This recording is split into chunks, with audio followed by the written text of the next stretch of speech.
Hey everybody, how's it going? Skylar here from Google SEO Mastermind and Zenith. Listen, I wanted to take some time today to jump into what Salience is and why it's so powerful. I've been using Salience tools since as far back as I can remember, probably 2019, 2018, when Google first introduced its Salience Analyzer on the Google Natural Language website. And what I found was so powerful about this is that I could actually understand what Google was saying to me about my page, what it thought my page was about. And as SEOs, that's one thing that is undeniably probably one of the most best beneficial, things that we can do is we can understand what Google thinks about our page.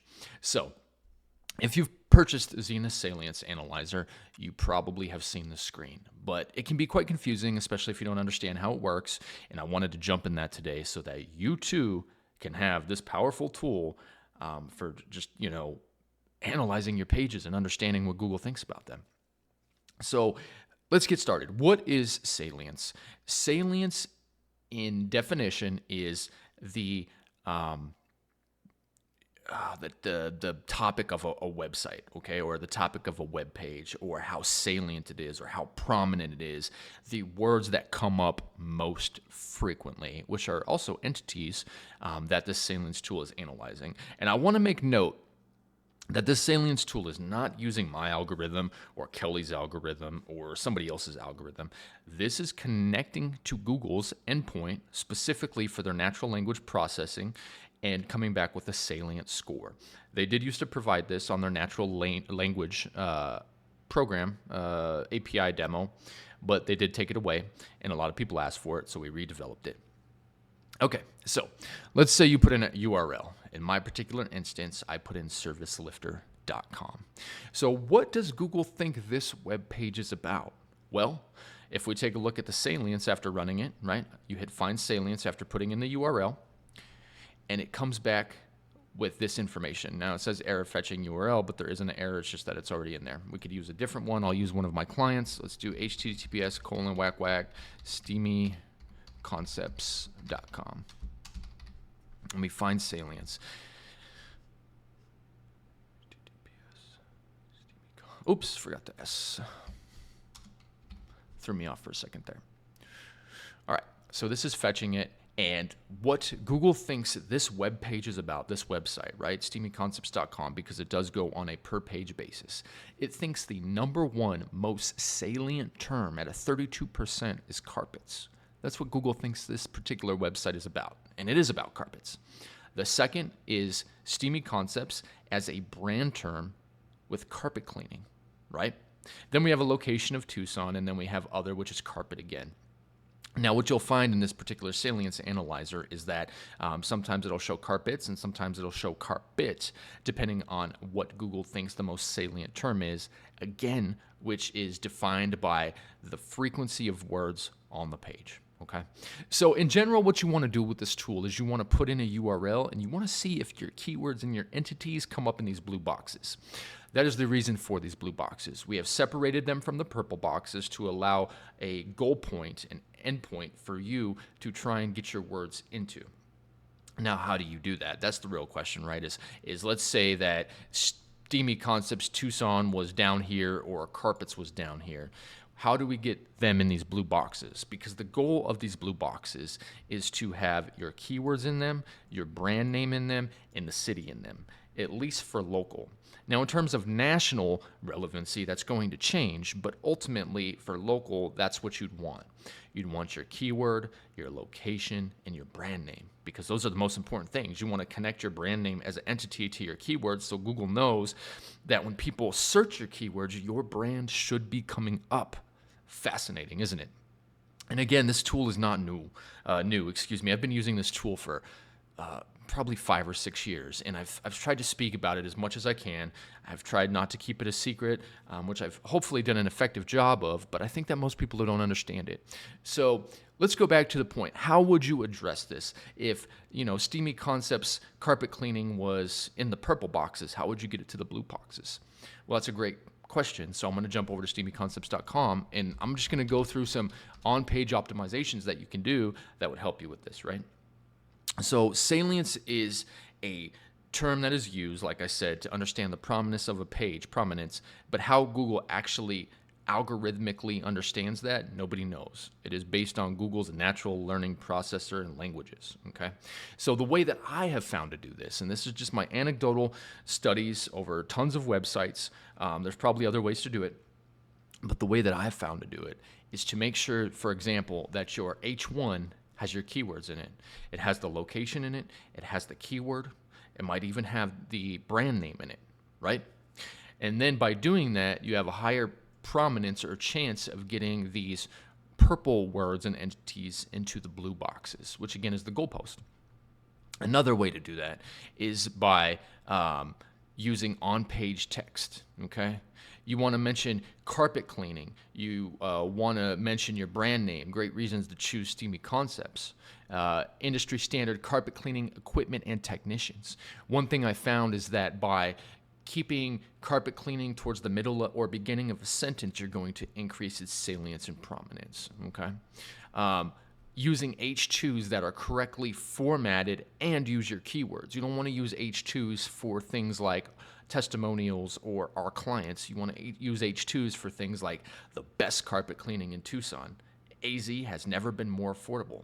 Then you have keywords that also help the entities, such as affordable and best, right? They're called adjectives. They're parts of speech. And so best and affordable help because people are searching for best carpet cleaning. They're searching for affordable carpet cleaning.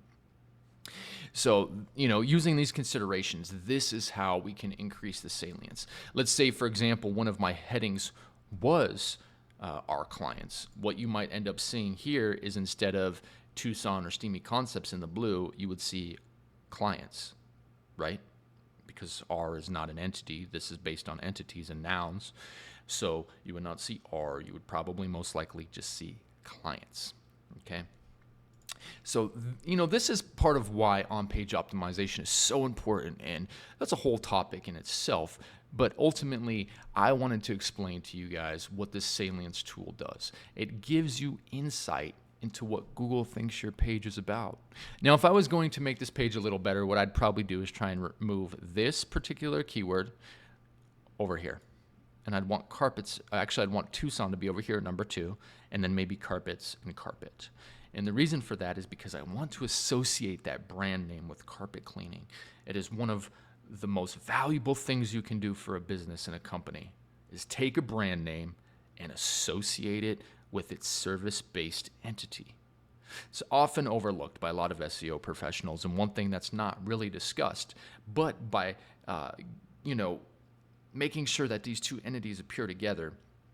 And maybe it's not Steamy Concepts - carpet cleaning. Maybe it's Steamy Concepts here and carpet cleaning here and Tucson here and then carpet here. And that's perfectly fine as well, just as long as they're appearing in these 4 boxes.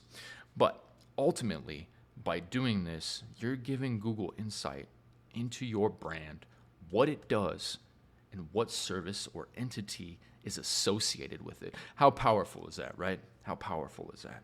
If you can tell Google exactly what entities you should be associated with. And that is what this helps with, more or less. But ultimately, the goal is to get the keywords that you want into the blue. Now, there are some people in the Zynith group, such as, I'm trying to think here, Alex Griffin. Alex Griffin is an upcoming SEO, in my opinion, and the reason for that is he has a very great understanding of how salience works. I have seen this individual, great person, take a web page and rank it from like position 50 or 60 down to 25 on a re-index overnight just by fixing the salience. That's all he did, right? I mean, obviously he has good conventions in his SEO because of what he theorizes and the practices he follows. But when he uses this tool, he gets such powerful and great results. I've seen this over and over and over again. And honestly, it's been something that I'm just a huge advocate of, right? You got great SEOs out there like Corey and Casey Keith and all these other people talking about entities and what to do with them. But this is your insight to how well you did, right? If you have this tool, you'll know if you added the entities correctly to your website as Google scans your page. And then you have the confidence to say, I did exactly what I should have for this page. Google thinks this is what it's about, and there's no argument there because this is coming directly from Google. All right, guys, I hope this answered a lot of questions. Again, salience is such a rich topic, and the reason for that is just because there's so many on-page optimizations you can make. You can change alt tags. You can rename pictures because Google is reading all that. You can rewrite sentences for both positive sentiment, negative sentiment, and by adding keywords at the beginning of them, will increase your salience by making sure your H2s are written correctly, by making sure there's only one H1 on the page, right? If you have two H1s on the page, and a lot of people argue this, and this is why I am a firm believer in only having one H1, you're going to change the salience. If Google sees two H1s, it sees them as synonymous, and if they have different keywords in them, then you're altering the salience in a way that you might not mean to. So by having only one H1, you can direct your focus to the words and the entities through the salience that you want to specifically have for the main topic of the page. Why dilute it with two H1s, right? We can go down a rabbit hole on that. But ultimately, this is what I mean when I say to make sure your pages align with Google in terms of salience. I'm going to go ahead and hop off here. Hopefully this video has been educational. If you have any questions, please drop them below. I'm more than happy to answer them. I love teaching this stuff, guys. I love for you to rank your websites. There's nothing more important to me than when you guys come back and you say, hey, the advice you gave me, it helped me create a life for my family. It helped me with my client, and they're so happy with what I've done. I love hearing those things. So if there's any questions, please let me know.